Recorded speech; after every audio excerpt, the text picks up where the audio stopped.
Hello everyone, welcome to today's video. Today I'll be going over my 5th match from the 2023 Midwest Classic. If you did not see my last video, I did end up winning my 4th match, and so that put my record at 4-0. Again, record, because it's a team event, the record isn't as important as the overall team record, but individually, of course, I was pretty pleased with being 4-0 at this point. Because with 10 teams in the event, that means each team versus 9 other teams. And so a person can play 9 games in this event.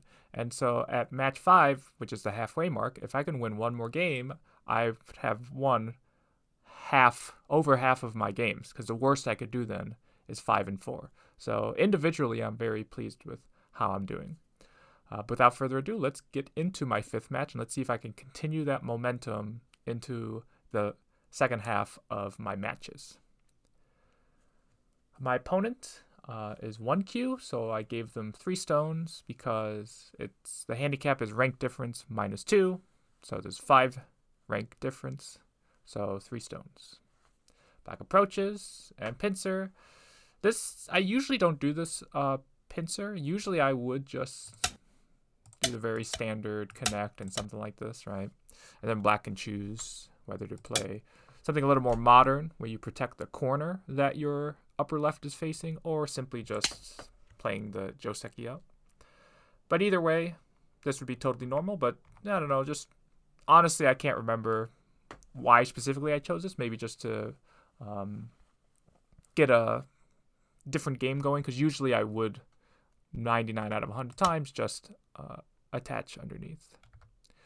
Black plays this, so this move nowadays, depending on how black plays, it's not so good anymore. Nowadays, really the only move is to attach in the corner, aka the 3-3, and I can explain why. So before, with this move, you would see maybe white playing the knight's move, and then something like this, and then black shoulder hits, and you would get this kind of variation. Where the key is, E14 is prepping to play D12. That's the key. But nowadays, what you'll see is white kicking now. And the idea is, after this sort of variation, this move at E14 is a little slow now, right? Like imagine white, not that white would kick. Well, we can say white or black approached low, kick. Black would never do this move, even if white does this next. Black's move is much worse than white's. Like black's just playing one stone right after the other. And even white can, if white wants to, even make this extra exchange, and you can see how over-concentrated black is. Even black has bad Aji. Like if black goes elsewhere, there's still Aji of white standing up here, and you can see black's group is just over-concentrated. It's not even alive now. I mean, in some cases, white can even go clamp and threaten to connect under. But you can see that this stone here becomes very slow, potentially. So if white does kick, black has to get D12. And this is the move that black is looking for in a lot of variations.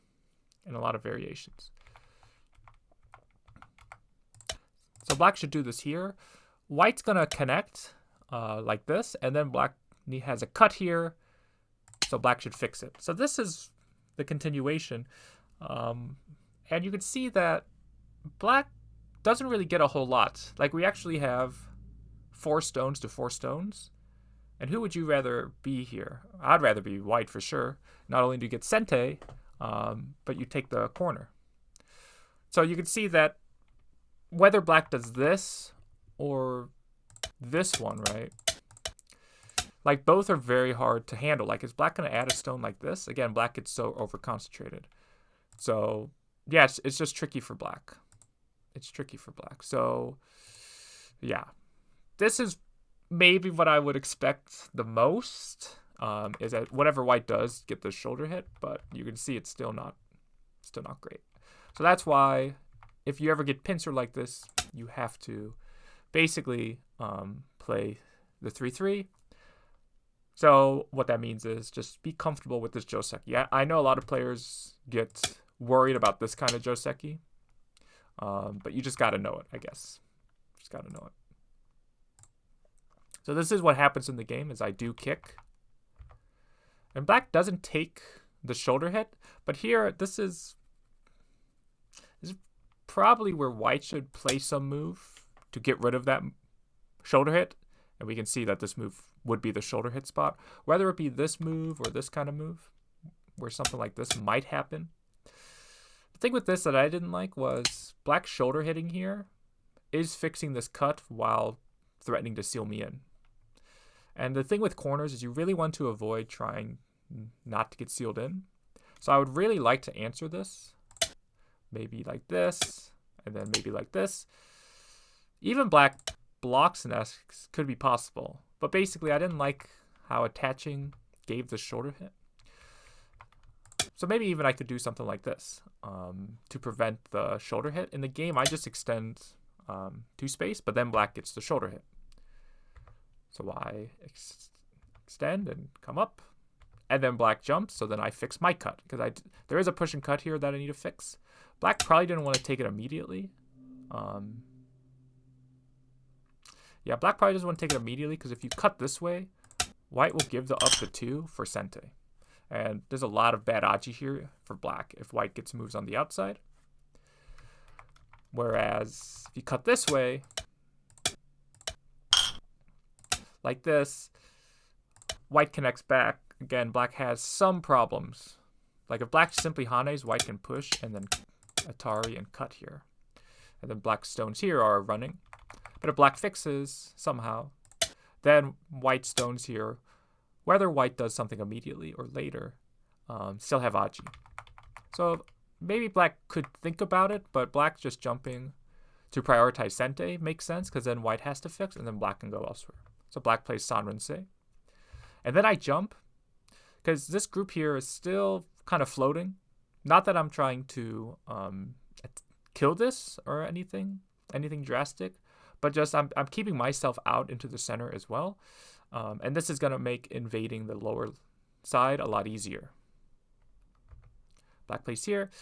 This is maybe a little unorthodox, but really as long as you stick to these 4 spots here.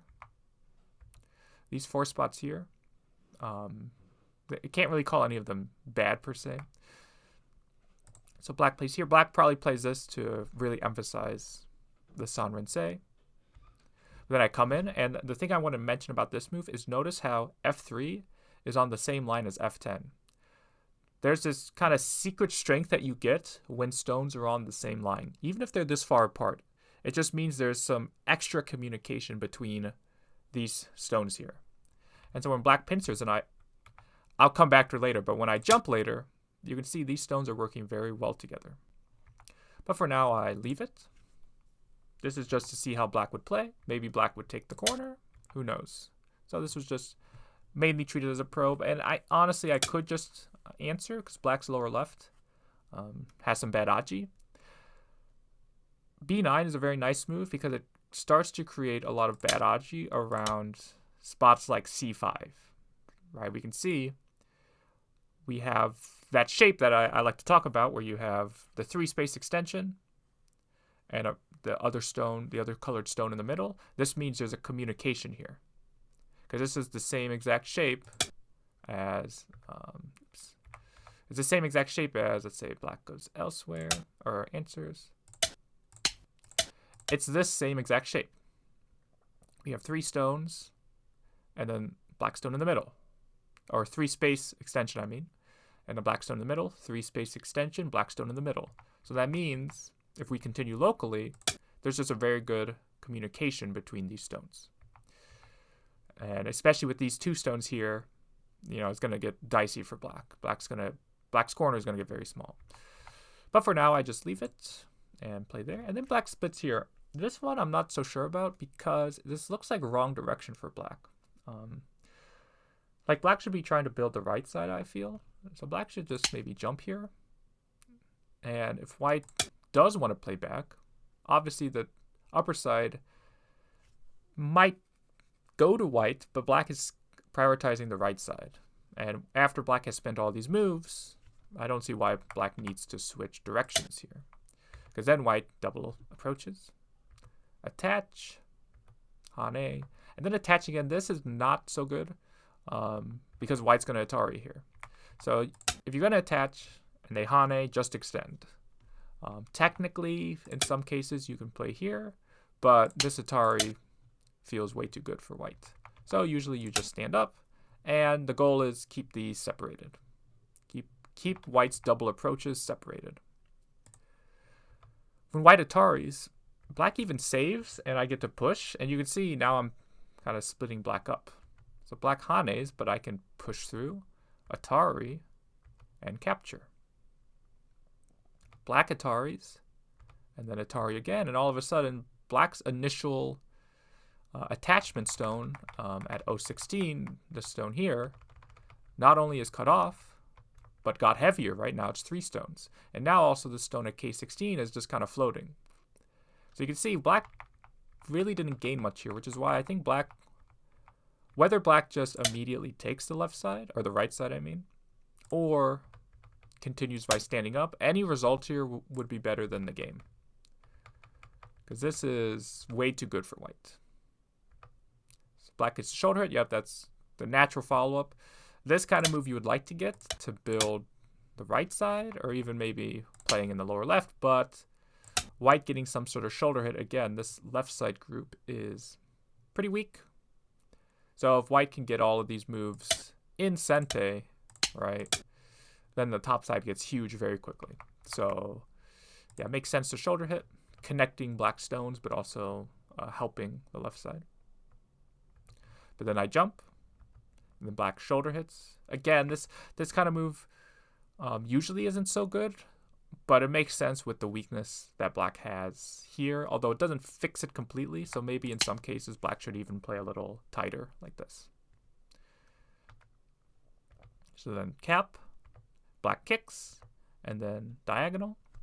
The point of this diagonal is, as opposed to just simply descending, it has less of an effect on J3, and for eye space, it's a little worse as well. Whereas this move, I'm threatening to hane and even make an eye if I need to. But here, black should definitely answer my cap now. With this kind of move, you'll see in the game, let's look at the game first. Black descends to protect the corner, but I get to attach here. And black ends up losing this stone at J3. So I think black should really save the stone. Black's maybe worried about some aji in the corner, whether white immediately 3-3s or hanes and then 3-3s. Whatever white does, black should be okay because white is quite weak on the outside. So like if white does this, and then something like this, sure, maybe white can live. But white is very weak on the outside, and I mean very weak. And it is important to also note that white is not 100% alive on the left side. And that kind of thing actually comes up in the game later. So you can see white is now starting to get in a position that I try to avoid in my games, which is making too many groups, right? In the left quadrant alone, white has 3 groups, which is probably, it's one group too many for sure, or it's a lot of groups. So yeah, I think black needs to prioritize the stone, because what ends up happening is I attach, black attaches. This I don't really get because I'm just able to surround, and black gets gote. If anything, black should just hane when I cut, Atari, and connect. Force me to capture, and then black has sente. Black didn't really gain much by playing here. Maybe black was looking at the weakness of this group, though, on the left, and wanted to prioritize that. Because now black is cutting off my connection. But I get sente, so playing the last corner, black descends, and then attach. So you can play this attachment when you know you don't want to attack this group here. And this upper right group is very strong. It can live in one move, so I'm okay with attaching. If I could attack this group, then I wouldn't want to touch this stone at Q10. hane, black triple hanes, double hanes, connect. So we can see I made black stronger, but black was already alive. So I just, basically what that meant is I got some free moves. So then I kick, black fixes. This is the best way to fix. Some players might think this is the best way to fix, but later white can hane and connect, and notice black has to add a move. But by going here, black doesn't need to add a move. If you do this one, white's still going to just connect, and there's still a lot of bad aji in the corner. So that's why if you just want no problems and the best endgame, you can play R3. So jump. Now black uses this aji.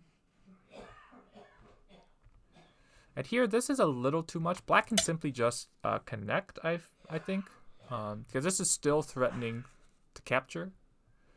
Even if white pushes once, it's fine. Black's shape is okay. And even if white leaves that, black doesn't need to fix the bottom immediately. So by black descending, the difference is white's not going to simply save the stone, or white's not even going to simply go here and then come back and save. White's going to cut this way. And the idea is, if black saves, now if I play back, now black pretty much has to save these two stones. The difference is, if I save first and black goes elsewhere, and then I cut, black is more inclined to give up that stone at k4 because I've already played j2. So before I play j2, I'm basically going to say, okay, black, are you sure you want to save the stone at k4? So in the game, black says, yes, I do. Then I save, and then black answers. And I could go elsewhere, but here I figured, let me just connect. And yeah, I think just connecting solidly is better. I was trying to take away a liberty from the stone, but the fact this was sente, it's kind of painful. Like, I wouldn't do this, black hanes, and then do this, right? I wouldn't just crawl. I could play some attachment instead. But yes, you can see black. So in this kind of case, maybe the cut I lost too much, but it still felt okay because I was able to get an extra move on the outside, despite it being gote.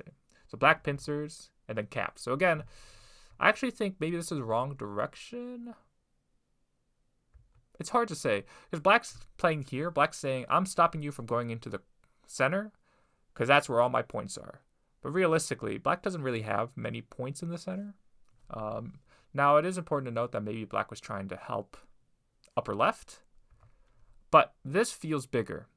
So for example, black could kick here instead and force me to run, something like this. And now black has a bigger corner. When black kind of lets me get this move, look how much I've reduced black's corner by here compared to here. Right, and even black added a stone. So I was able to reduce black's corner in sente, and I'm threatening to make an eye at d9, and I can still poke here. Black jumps, and then I stand up. So this is the last big fight of the game, because really it's last crosscut. And I paused for a second because I was quickly looking around the board. I'm like, I mean, technically we have crosscuts on the bottom here, but both sides just gave up a stone. So it wasn't really that much of a fight. But this is like the first and last kind of big fight. You could say the upper right was a fight, but that kind of ended pretty quickly. So yeah, that's pretty exciting. Stand up. So black has a choice here. And it is a tricky choice, to be fair.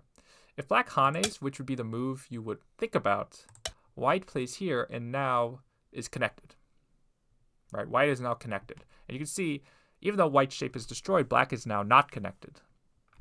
So in the game, black hanes here, which is keeping white disconnected, but when white stands up, these stones here are a lot more hurt. Are hurt a lot more. So it's a tough choice. Honestly, maybe this is better. It's hard to say, though.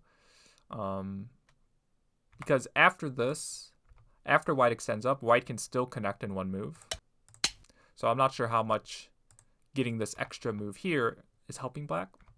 But it's a tough call. It's a tough call. Now black stands up here. So here black is threatening to peep.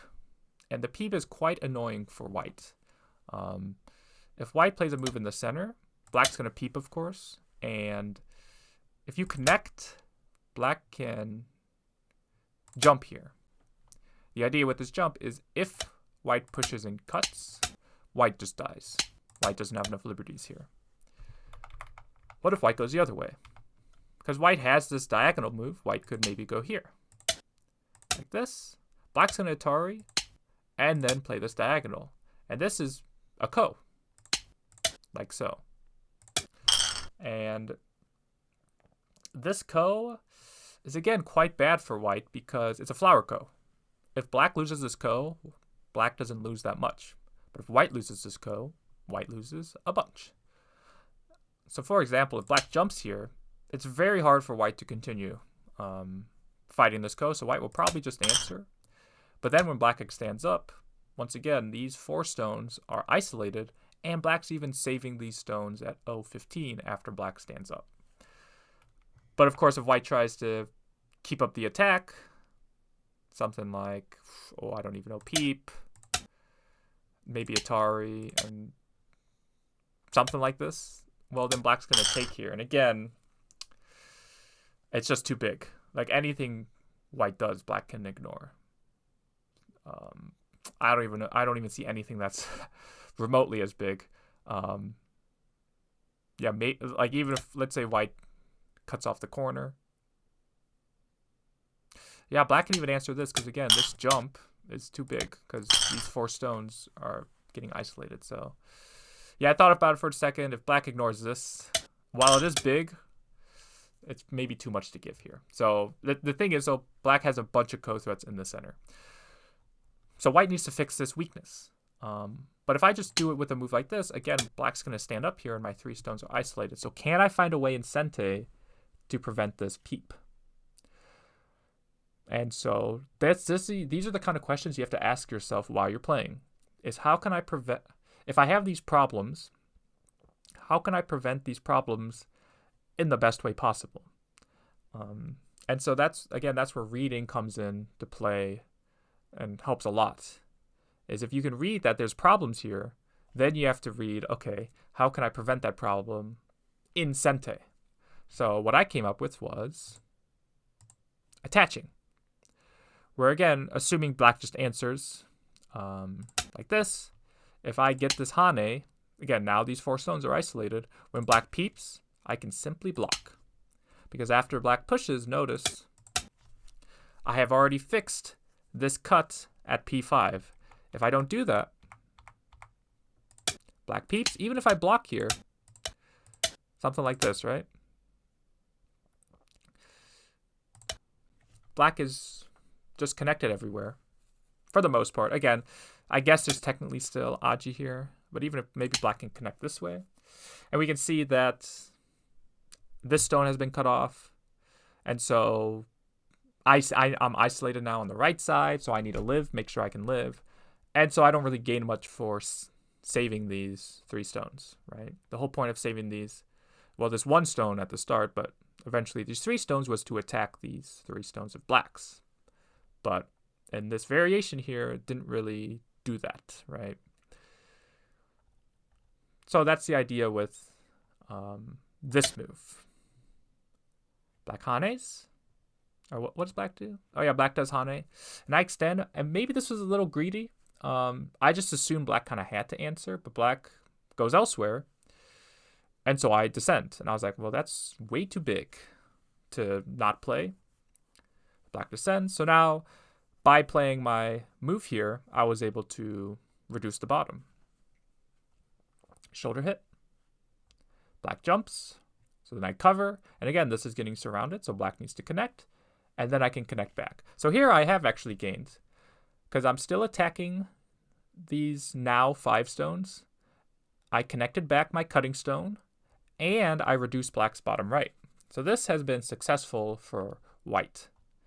And so maybe where black went wrong,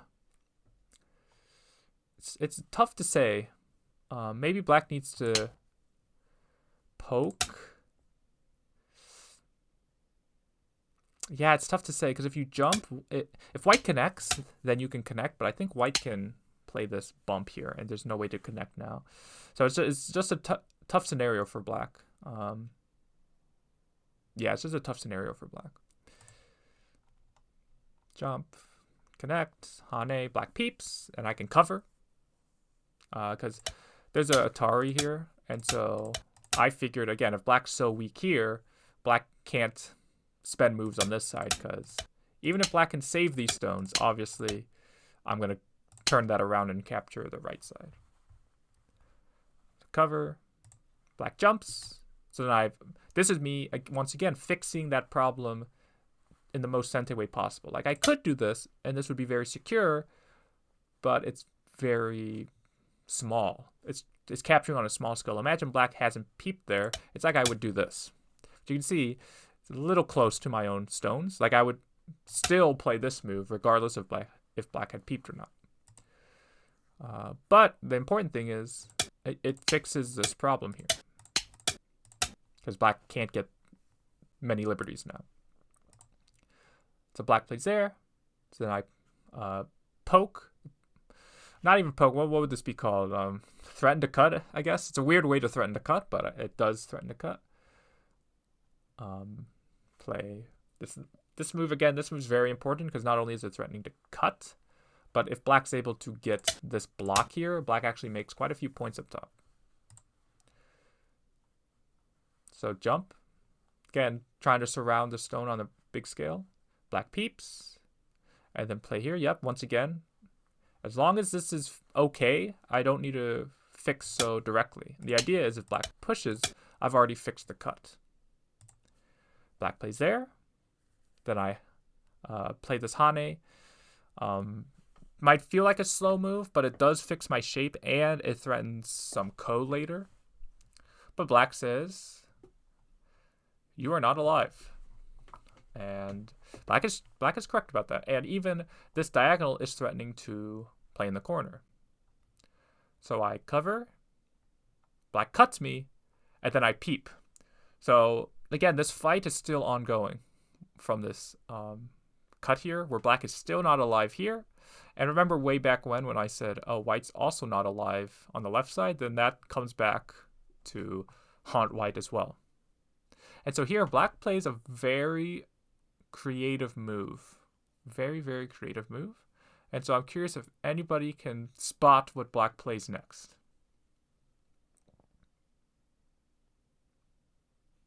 And if you have any ideas, let me know in the comments. If you found black's next move,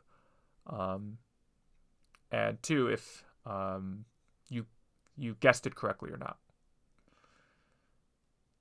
So black plays L12. And this move I actually really, really like. It's such a creative move, where the idea is, if black just connects like this, then white's going to play some knight's move, something like this, and things get a little dicey for black. Black can probably live, but white will be able to live too. So black's trying to get a little bit more than just connecting here. So when black goes here, the idea is, if white connects, black's going to block here now. Where if white cuts, notice this cut is also, or this connecting of the Atari is cutting off these two stones.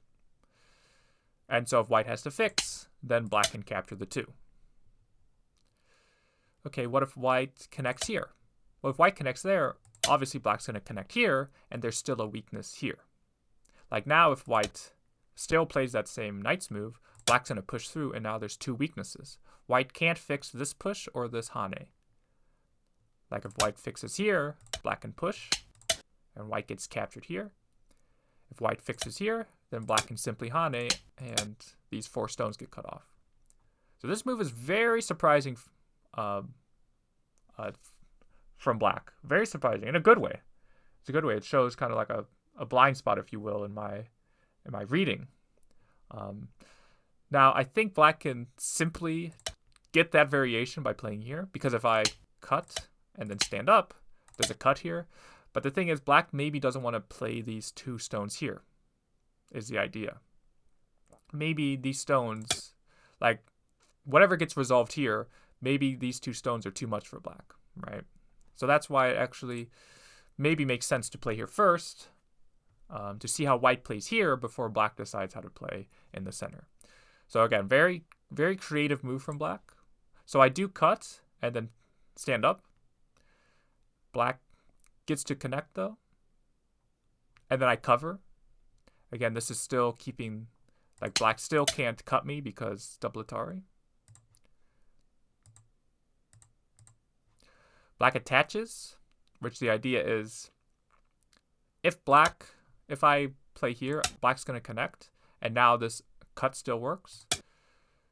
After this cut, though, black's going to get this squeeze here, like this.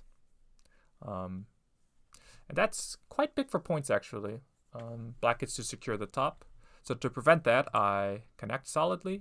Because even though black's saving these stones here, black is not... black still needs to live.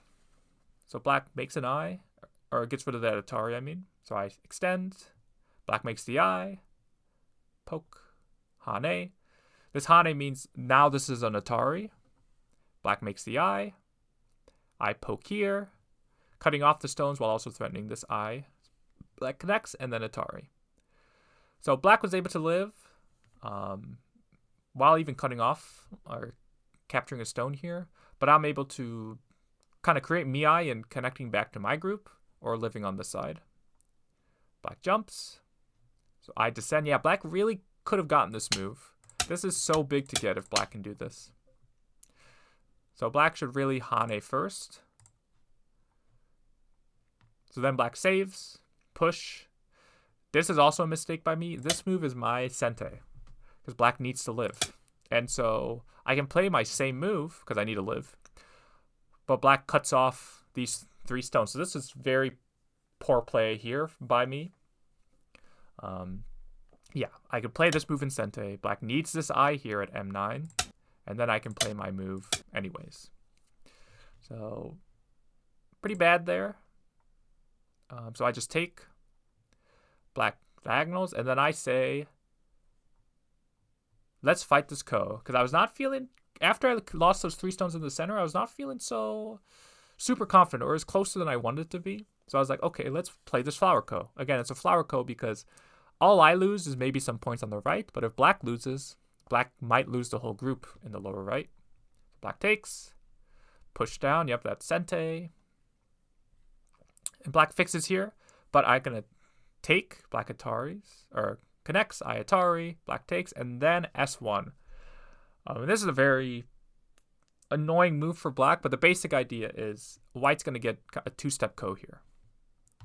Where black takes, I play here, again threatening to cut, so black fixes. This is a bad way to fix, by the way. Black needs to fix by going here. Because it's like, if black plays here, later white can go here. And black needs to fix as well. But you would never...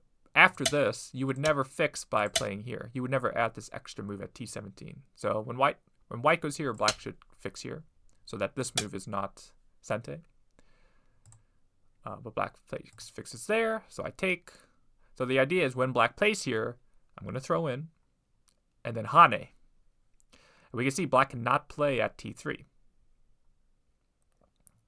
There, cut. Black takes here, but allows me to connect. Black takes again. Ko threat. And then black saves. But I say, that's not a ko threat because I have an eye here and there's no way for black to save the stone but while taking away my eye here. And we'll see that. So black can take this ko and I can connect. But now it's a direct ko. So that's the one step that I needed to make up. Black goes there. It's weird. Black's using all these as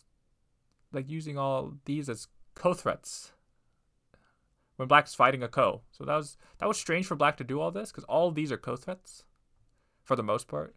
White descends, take, Atari, push in. Yep. Black cuts. Black cuts here, and I connect. So this actually fully kills the group, and black just gets these 5 stones in exchange. So this ko, definitely black played poorly, because white needed to ignore 2 moves. And the 2 moves white ignored, by the way, were black extending at e8 and black capturing these 5 stones. So we can clearly tell that what black gained compared to what white gained was too much here. And I'm sure there was some time pressure involved in this sequence here, but yeah, white definitely gained enough to win at this point. And just really quickly, it's better for black to connect here as a threat, because let's say white wanted to connect, right? Let's say white wanted to keep fighting the ko. White has to play here to keep these stones alive, right? But by going here, let's say white wanted to keep fighting the ko, white does that by capturing.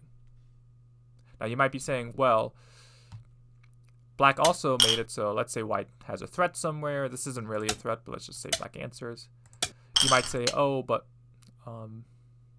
black has an extra ko threat here. That is technically true, but you can see black might start to lose too much on this side, right? Now white has this Atari. And so now black actually needs to worry about living. So yeah, that's the danger for black. Yeah, that's the danger. And even white could view that as, oh, that's still a ko.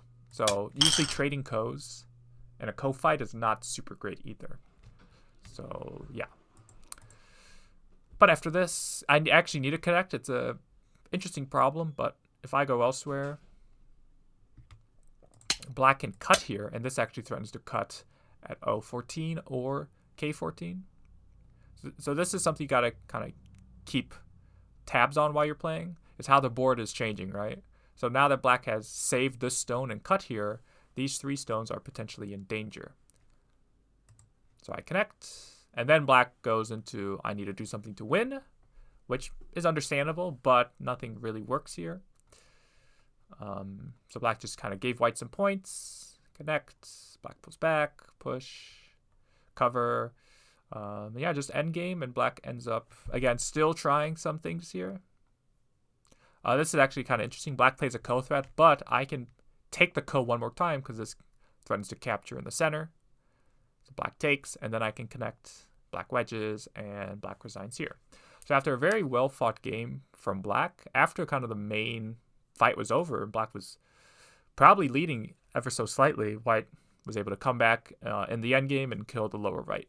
But overall, black played very well in this game. It was definitely not an easy game for white. So yeah, definitely one of the harder games so far in this event.